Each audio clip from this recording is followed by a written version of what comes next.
Hi friends, మనం ఆలయాలకు వెళ్ళినప్పుడు గోపురాలు, ద్వారాలు, స్తంభాలపై పాములు చుట్టుకున్నట్టు ఉన్న శిల్పాలు గమనిస్తాం. అదే నాగబంధనం అని అంటారు. నాగ అంటే పాము, బంధనం అంటే కట్టివేయడం లేదా చుట్టివేయడం. ఇది కేవలం అలంకారం కాదు, ఒక రక్షణ కవచం. నాగబంధం అనేది ఒక తాంత్రిక పద్ధతి. దీనిలో విలువైన వస్తువులను సర్పాలతో బంధిస్తారు. ఇది ముఖ్యంగా తాంత్రిక ఆరాధనతో ముడిపడి ఉంటుంది మరియు దేవాలయాలు లేదా పవిత్ర స్థలాలను రక్షించడానికి కూడా ఉపయోగించబడుతుంది.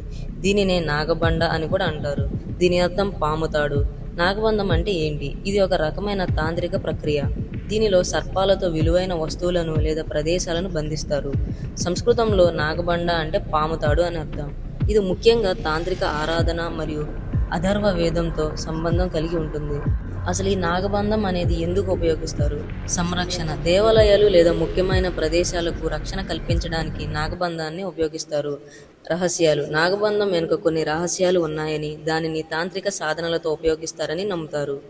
సంక్షిప్తంగా, నాగబంధం అనేది సర్పాల శక్తిని ఉపయోగించుకొని ఒక వస్తువును లేదా ప్రదేశాన్ని బంధించే ఒక తాంత్రిక రహస్యమైన ఆచారం.